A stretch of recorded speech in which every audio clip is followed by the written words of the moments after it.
mutiara kalam hikmah akan disampaikan oleh beliau guru kita Sayyidil Habib Yusuf bin Agil Al-Hasni.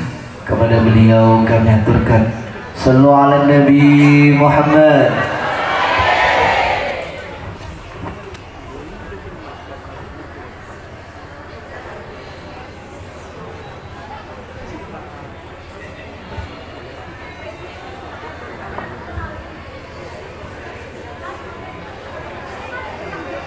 Assalamualaikum warahmatullahi wabarakatuh.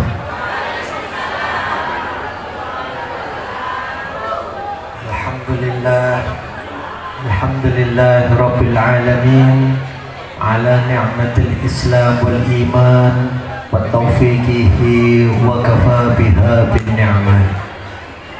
Rabbi israh li sadri wa yassir li amri wa khlul 'uqdatam min lisani yafqahu qawli. Allahumma inni a'udzu bika min ilmin la yanfa wa qalbin la yakhsha wa du'ain la yusma. Allahumma salli wa sallim ala sayyidina Muhammadin salatan taghfiru biha adh-dhunub wa tuslihu biha al-qulub wa tanṭaliqu biha al-'usub wa talinu biha as-su'ub wa ala alihi wa sahbihi wa man ilaihi mansub. Alhamdulillah, rasa syukur kepada Allah Subhanahu wa ta'ala. Malam hari ini kita kumpulan tidak diturunkan hujan, akan tetapi turunnya saat ini adalah turunnya rahmatnya Allah Subhanahu wa ta'ala. Nabi dawuh, barang siapa membaca sholawat kepada aku 1 kali, Allah akan membalas manusia itu dengan 10 kebaikan. Dan 1 kebaikan, kenikmatan itu diberikan oleh Allah di dunia.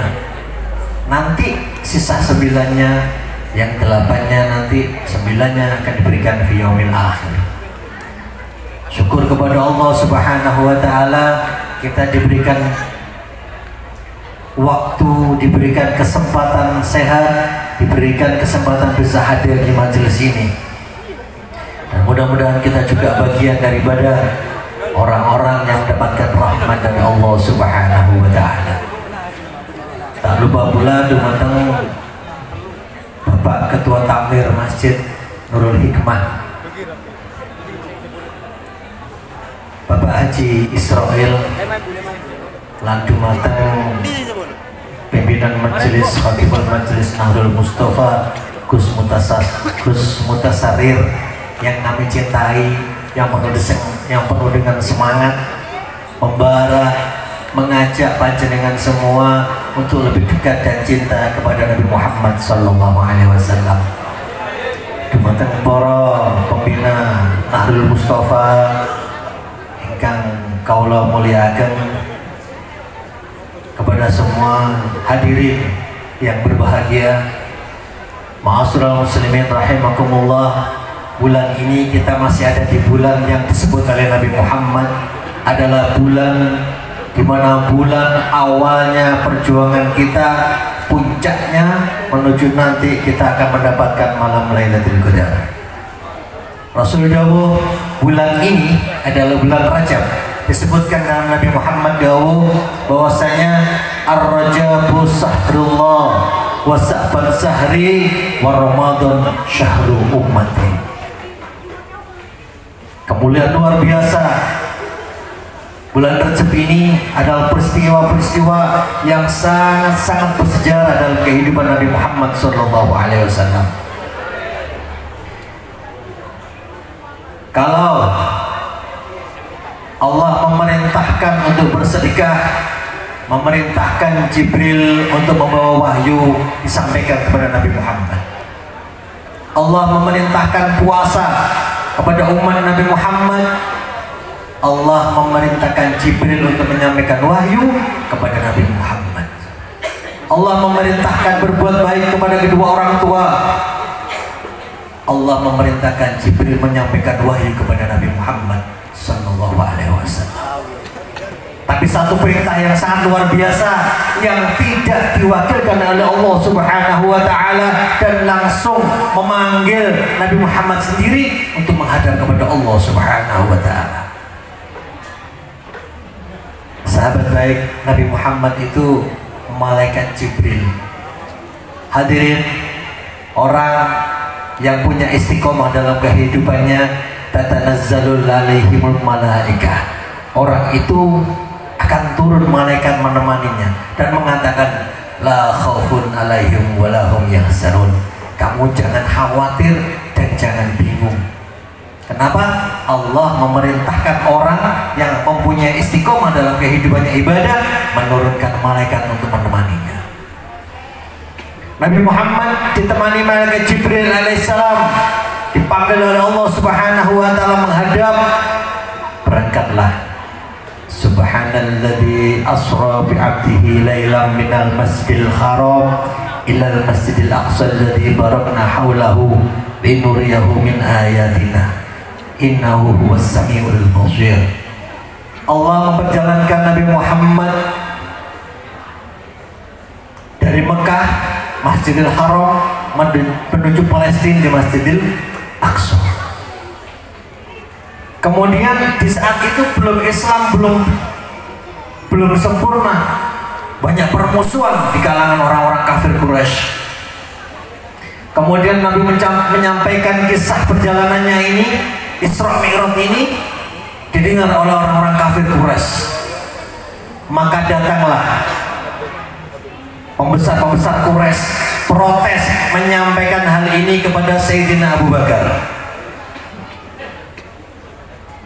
Datang Abu Lahab, Abu Jahal, semua pemimpin-pemimpin kafir Quraisy datang menemui Sayyidina Abu Bakar radhiyallahu taala dan mengatakan, Bakar, wih ini ngamarah, koncomu itu loh gak masuk akal, mosok dari nang Palestina itu cuma ditembus semalam, sedangkan secara normal itu bisa ditempuh berbulan-bulan bahkan 2 bulan perjalanan. 1 bulan berangkat, pulangnya bisa 2 bulan. Nah iki konco Muhammad ini ngomong nek nang Palestina itu cuma ditemu semalam, gak masuk akal kata mereka orang-orang kafir Quraisy. Kemudian Sayyidina Abu Bakar bertanya, siapa yang ngomong? Muhammad. Oh, Nabi Muhammad. Ya, yang gua anggap hebat temanmu itu marah dengan marah protes kepada Sayyidina Abu Bakar. Kemudian Sayyidina Abu Bakar mengatakan, kalau Nabi Muhammad menceritakan seperti itu yang aneh, 100% saya percaya. Seandainya ada yang lebih aneh dari cerita Nabi Muhammad, saya percaya. Allahumma shalli ala Muhammad. Ini tauhid, keyakinan kepada Nabi Muhammad sallallahu alaihi wasallam.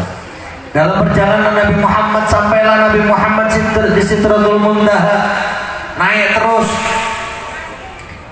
Ada batas di mana makhluk tidak bisa memasuki wilayah tersebut.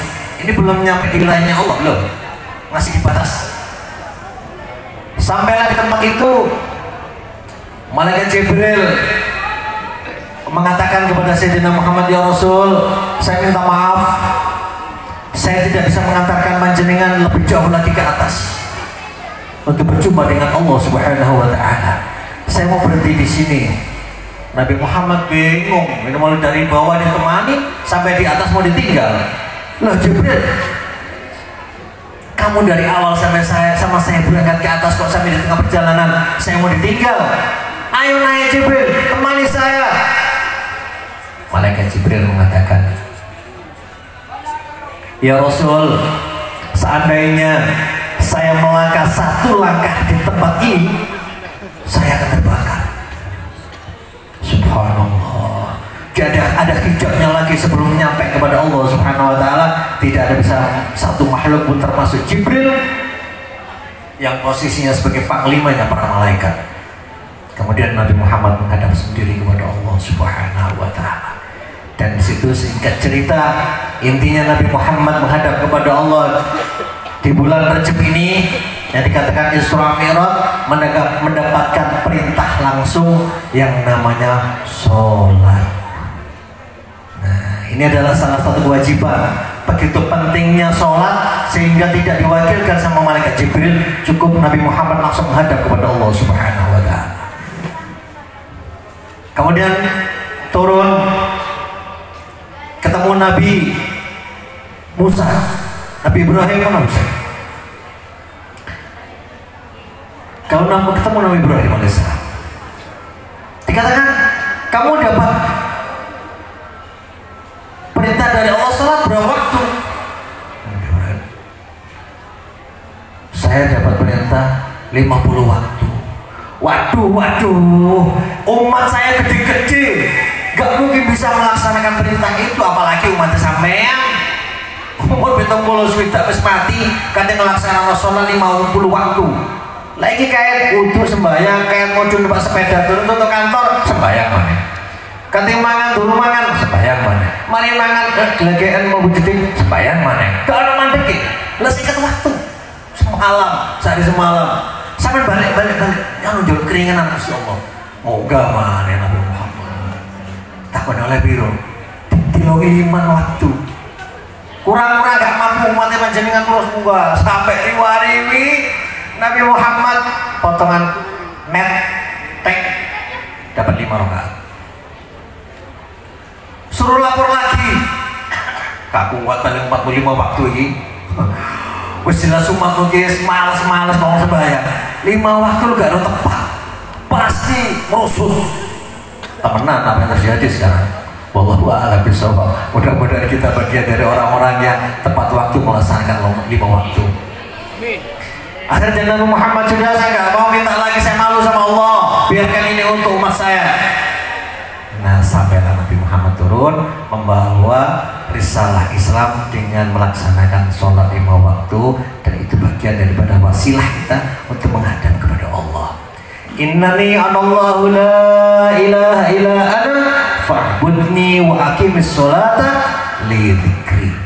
Di situ Allah Subhanahu wa taala menyampaikan kalimat innani anallahu, aku sesungguhnya aku ya Allah. Sembahlah aku. Wa aqimis sholata, dan dirikanlah sholat. Ini perintah. Dan dirikanlah sholat. Apa sama ngedekno sholat? Apa perlunya sholat? Li dzikri, supaya eling Gusti Allah Subhanahu wa taala. Di sini kita nggak bisa berpatokan dengan Al-Qur'an yang mengatakan supaya eling Gusti Allah, tidak. Maka Allah memerintahkan Nabi Muhammad dengan jalur Nabi Muhammad, maka kita ada syariat. Kita niru Nabi Muhammad, sholatnya niru Nabi Muhammad. Nabi Muhammad takbir, ruku, dan semuanya sampai salam. Ini ajaran Nabi Muhammad Sallallahu Alaihi Wasallam. Lo kok orang orang Islam eling-eling tak nang Gusti Allah gak gelem sembahyang? Kira-kira gak diakoni karo umat Nabi Muhammad. Karena gak niru Nabi Muhammad. Karena Nabi Muhammad turun membawa risalah sholat, ya sholat seperti yang diajarkan. Allahu Akbar. At-tahiyat, assalamualaikum warahmatullahi wabarakatuh. Terus ono wong Islam kok jarine aku sembahyang cukup karo eling ikut sembahyang. Ngadep kiblat eling. Ini adalah yang bukan diajarkan syariat Nabi Muhammad Sallallahu Alaihi Wasallam. Maka tergolong dari orang-orang yang bukan tergolong dari umatnya Nabi Muhammad Sallallahu Alaihi Wasallam. Oleh sebab itu begitu pentingnya sholat, sampai-sampai Nabi Muhammad dawuh, pernah disampaikan bahwa Nabi Muhammad pentingnya sholat ini untuk apa? Karena setelah kita wafat nanti hadirin, awwalu yuhasabu li ummati as-sholat. Pertama kali yang akan dihisab oleh Allah Subhanahu wa taala dalam kehidupan ini, yang ditanyakan bagaimana sholat. Kalau sholat panjenengan enak, rutin, gede, selamat menuju tahapan-tahapan berikutnya. Karena di situ ada suratul mustaqim, ada timbangan sirat, ada timbangan mizan, ada suratul mustaqim, ada hisab yang sangat berat sekali hisaban yang akan kita hadapi dengan kehidupan yang telah kita jalani di dunia ini. Oleh sebab itu, awal yang pertama kali hisab itu adalah sholat. Sehingga begitu pentingnya sholat, maka sholat ditaruh paling depan. sebagai umat Nabi Muhammad yang betul-betul akan mendapatkan husnul khotimah, jangan pernah meninggalkan sholat 5 waktu. Hadirin yang dimuliakan Allah Subhanahu wa ta'ala, bahwasanya setelah bulan Rajab kita akan menemukan namanya bulan Sya'ban. Kata Nabi Muhammad, Sya'ban ini adalah sahri, katanya. Sya'ban ini bulanku, kata Rasulullah. Kenapa dikatakan bulanku? Karena di saat itu di bulan Sya'ban turunlah ayat Allah Subhanahu wa ta'ala, Bismillahirrahmanirrahim, Innallaha wa malaikatahu yusalluna 'alan nabi ya ayyuhalladzina amanu sallu 'alaihi wa sallimu taslima. Ayat turun ini yang sangat luar biasa bagi Nabi Muhammad sallallahu alaihi wasallam. Sehingga ketika di bulan Rajab panjenengan disarankan, dianjurkan para alim ulama untuk panjenengan selalu membaca istighfar. Ini tinggal sedikit sekali kita sudah akan ditinggal pergi oleh bulan Rajab. Berbanyak istighfar. Diajarkan oleh Nabi Muhammad bahwa sayyidul istighfar, Allahumma anta rabbi la ilaha illa anta khalaqtani wa ana abduka wa ana ala ahdika wa wa'adika mastata'tu a'udhu bika min syarri ma sana'tu abu'u laka bi ni'matika alayya wa a'udhu bi dhanbi faghfir li fa innahu la yaghfiru dhunuba illa anta. Ini istighfar, sayyidul istighfar, dibaca setidak-tidaknya panjenengan baca sekali setelah sholat, kemudian berbanyak baca Rabbil firli warhamni wa tub alayya. Diajarkan bahwasanya dibaca ba'da subuh sama ba'da sholatul maghrib, dibaca sebanyak 70 kali. Kemudian insya Allah Rajab Jumat ini adalah Jumat terakhir. Jumat terakhir di bulan Rajab. Diajarkan oleh Nabi Muhammad ketika sholat Jumat nanti pada khutbah yang kedua, khutbah tsani, setelah khutbah yang pertama duduk di situ panjenengan muslimin muslimat, kalau ibu-ibu buatan ke masjid ya, barangkali nanti kalau sudah menjelang zuhur bisa dibaca Ahmad Rasulullah Muhammad Rasulullah, dibaca sebanyak berapa? 35 kali. Ahmad Rasulullah Muhammad Rasulullah. Ini dibaca ketika khutbah kedua. Jadi Bapak Ki Khatib duduk, panjenengan baca semuanya. Di antara doa, amalan-amalan untuk lebih mendekatkan diri kita kepada Nabi Muhammad Sallallahu Alaihi Wasallam. Hadirin yang dimuliakan Allah Subhanahu Wa Taala. Jadi benar-benar perhatikan panjenengan kalau niat ingsun kepingin oleh malam Lailatul Qadar yang 2 bulan yang akan datang, 2 bulan setengah lagi kita akan sampai bulan Ramadan. Kuncinya mulai sekarang. Kuncinya mulai sekarang. Panjenengan perhatikan 3 bulan mendekat ini, mulai Rajab, Sya'ban, Ramadan. Di Sya'ban apa? Di Sya'ban panjenengan berbanyak baca sholawat kepada Nabi Muhammad Sallallahu Alaihi Wasallam. Berbanyak sholawat, setiap langkah panjenengan, setiap kedipan mata panjenengan, setiap langkah jalan panjenengan isi dengan sholawat. Allahumma sholli ala Muhammad. Hadirin yang dimuliakan Allah Subhanahu Wa Taala, monggo masih ada kesempatan kita untuk bisa meraih nantinya malam Lailatul Qadar. Mulai malam hari ini dan seterusnya, berbanyak amalan-amalan di bulan yang sudah ditentukan oleh Allah. Rajab, Sya'ban, Ramadan sudah jelas, panjenengan diperbanyak baca Al-Quranul Karim, berbanyak bersedekah kepada umat manusia yang memerlukannya. Hadirin yang dimuliakan Allah Subhanahu Wa Taala, tidak banyak yang bisa saya sampaikan karena keterbatasan waktu. Insya Allah mudah-mudahan di lain waktu kita akan berjumpa dalam keadaan sehat walafiat, dalam keadaan badan sehat, ekonomi sehat, semuanya sehat, diberikan hati yang lemah lembut untuk selalu hadir istiqomah di dalam majelis Nahdlatul Mustafa ini. Amin ya rabbal alamin. Hadza minni wal afu minkum. Assalamualaikum warahmatullahi wabarakatuh. Disampaikan terima kasih. Semoga